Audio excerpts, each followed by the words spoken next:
Hello, fellow ink drinkers, and welcome back to the Blind Girls Book Talk podcast.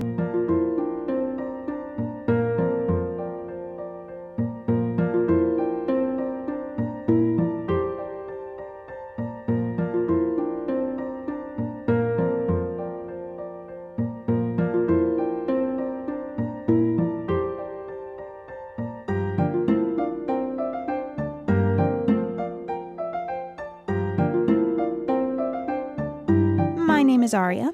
And I'm Belle. And we are two legally blind sisters who love reading and love books. And so what we've done is we've created this show in order to talk about it. We talk about the things we love about books, the things we wish we could change, all that kind of stuff. This is a variety show, so we cover a wide array of bookish content, and that can range from bad retellings of stories, to book-to-movie adaptation comparisons, to recent reads, to buddy reads, to bookish challenges. Really, the list does go on. And today what we're going to be doing is we're going to be doing another one of our author talks. And the author that we're going to be talking about today is actually Agatha Christie. So while I was doing the research for this, there was a lot of things that I didn't really realize about Agatha Christie. I think the main thing we both know some about is her disappearance. And I will touch on that a bit. But I didn't realize just how much she wrote and just how much it really impacted British literature. It's really neat. I knew she wrote a lot. She did. I didn't know about the impact, though. She did. So, without further ado, I'm going to be the one taking the reins for this one. So, Agatha Christie was born on September 15th, 1890 in Torquay, England. I hope I said that right. She was the best-selling mystery writer of all time. She wrote 93 books and 17 plays, including the longest-running play of modern-day theater.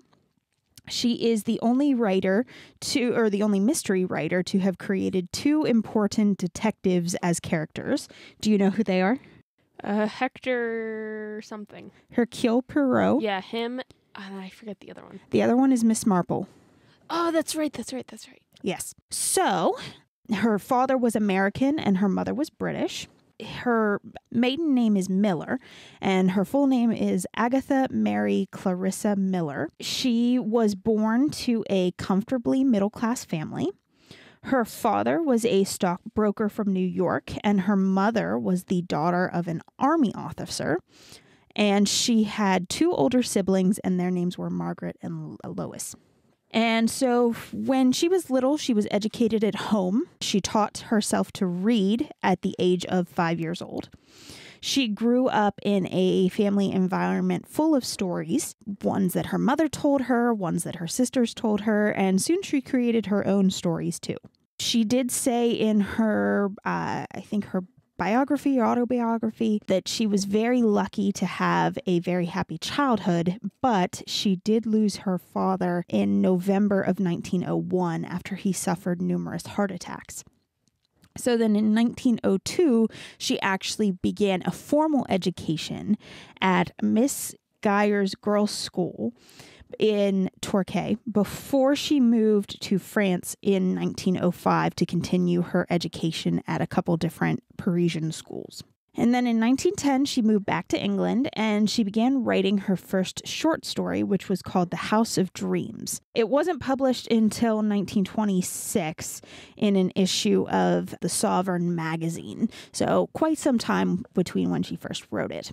Now, in 1912, she actually met a man by the name of Archie Christie, and he was an officer in the Royal Flying Corps, and the pair quickly fell in love, but they had to delay getting married because of the First World War. So in July, Archie was sent to France to fight, and Agatha joined the voluntary aid detachment as an unpaid nurse at the Red Cross Hospital. And the couple did eventually get married on Christmas Eve at 1914. They did that while Archie was on leave. And the couple's, of course, early married life was disrupted a lot by the war, but they were able to meet on a few rare occasions throughout the the conflict. They were reunited in January of 1918 when Archie moved to London after being given a position at the War Office. And when the war ended, he found a job in finance in London, and they eventually had a daughter whose name was Rosalind, and she was born in 1919. During the First World War is when Agatha really started to write a lot of her detective stories. And her first novel was called The Mysterious Affair at Styles, and it was written in 1916, but it wasn't published until 1920. This book introduced two of her best-known detectives, which the first one is Hercule Poirot. And a lot of people point out that he is very similar to Sir Arthur Conan Doyle's Sherlock Holmes, that he's, of course, very rational and unemotional, and has this kind of... The typical detective. Yes, exactly. And he has this very rational approach to solving mysteries. And then he also has a friend and companion who is Captain Hastings, who shares a lot in common with Dr. John Watson. He's also a retired military man and occasionally has some observations that end up inspiring Poirot. So it's kind of a very similar relationship from, what I know. I haven't read a lot of the Poirot novels, but I have read, I think, one or two. But it was, I thought that was very interesting that, she kind of paid homage to Sir Arthur Conan Doyle. And then she also, not only did she have, Poirot doing his stuff, but she had a married couple named Tuppence and Tommy Beresford, whose speciality was hunting down spies. And they first appeared in her book, The Secret Adversary, in 1922. And they had a very different approach to detective work, essentially. So, it was definitely different. She also wrote another character, another detective, Colonel Race, and he was a mysterious man of few words. However, she ended up not using him very often for main work. He was mainly only a side character. Another one of her characters was Superintendent Battle, who was strong, dependable, and hardworking. And he was not a greatly attractive character, so again, she only used him minorly after that. There was another pair of sleuths that she created, which was Harley Quinn and Mr. Satterthwaite, as well as Parker Pyne. It says Pyne specialized not in solving murders, but in influencing the lives of others as to bring happiness or adventure. So, interesting. And then Agatha did seem to put in kind of a novelist that kind of paid tribute to her, and that character's name was Mrs. Ariadne Oliver. So I think that's pretty cool. So then we reach 1926, and that is the year that a lot of things happened in Agatha's life. So the publication of her first hugely successful novel, The Murder of Roger Ackroyd, was published during that year. However, that was also the year that her mother passed away, and she also discovered that her husband was having an affair and was in love with another woman. So because of all of these events, on December 3rd, Agatha left her home and she left a letter saying she was going to travel to Yorkshire. On December 6th, her car was found near the top of a chalk quarry that was several miles from her home, and she wasn't there. So it sparked a nationwide search to try to find her. And her picture was in the newspaper.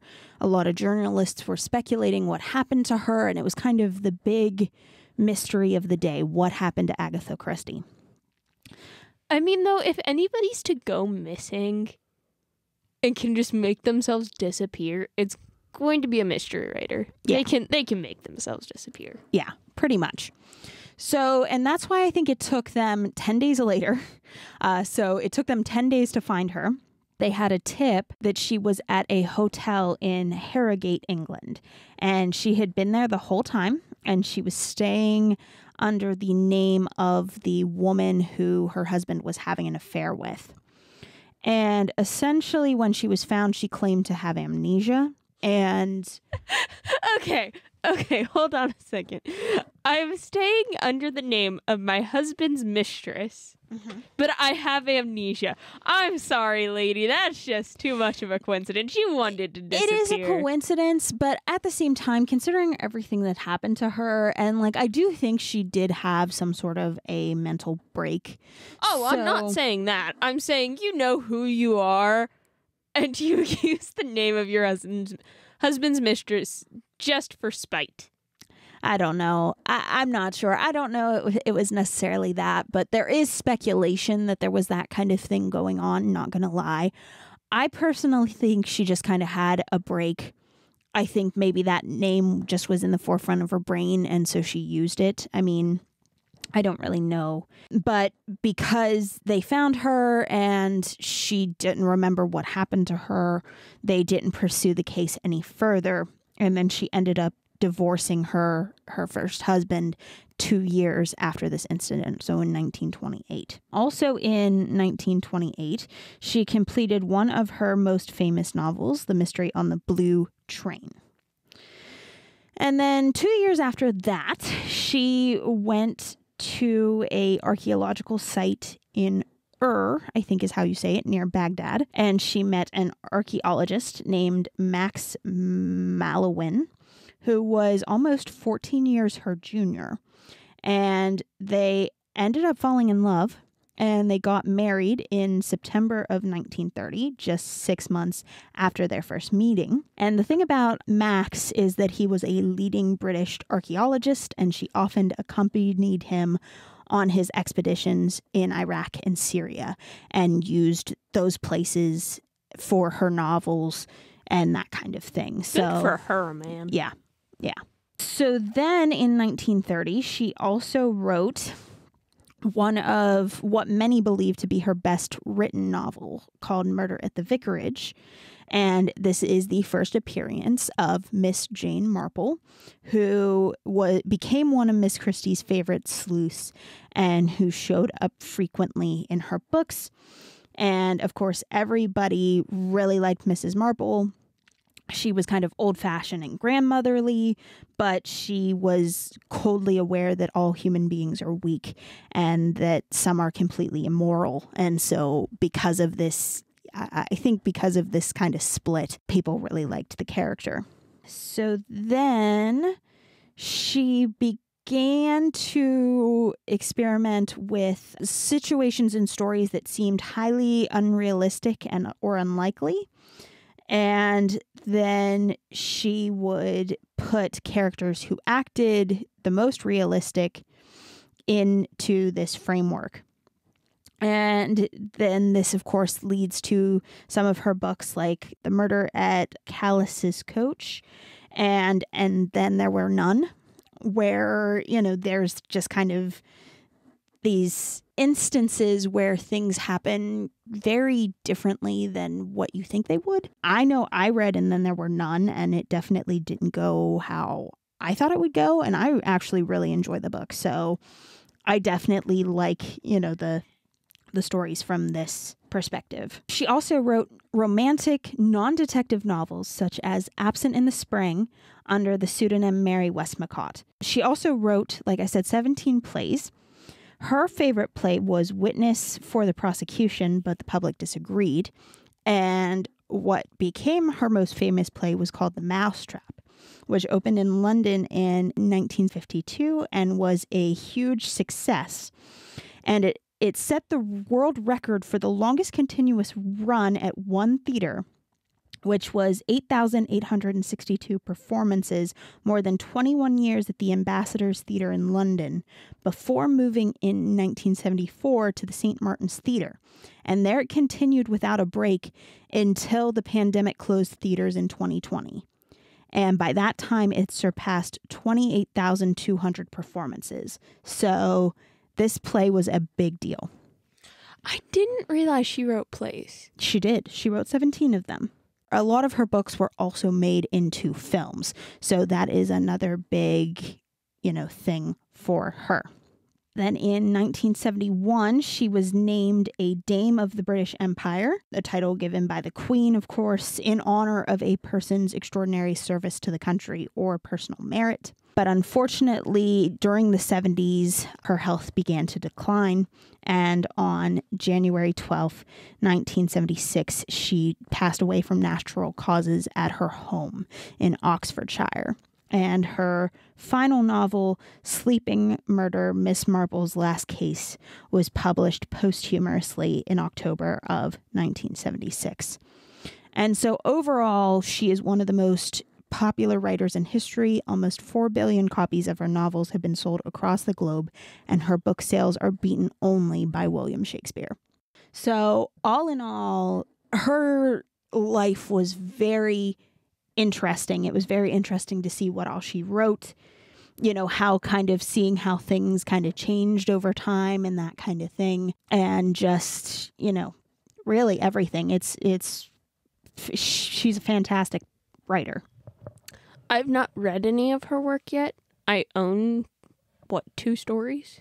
I think you do. Me? I think you do. Yeah, I think I got you a couple things. Yeah, you definitely do, because I think it's right up your alley. It sounds it. I just haven't had the time. Yeah, I've definitely read And Then There Were None. Like I said, I really enjoyed that book. I also listened to Death on the Nile, which is another one of her Hercule Poirot books. Also very good. So definitely recommend if you're into classics and you're into mysteries, because she is kind of the queen. She did a lot. Well, that is about all the time that I have for today. I hope that you guys have enjoyed listening to us talk about Agatha Christie and her life. Of course, if you like the episode, if you're interested in hearing more, please consider sharing the episode with your friends. It really does help us to grow the show. And then what are we going to be talking about next time? Nostalgia reads. Nostalgia reads. All right. We will see you guys then. Bye. Bye.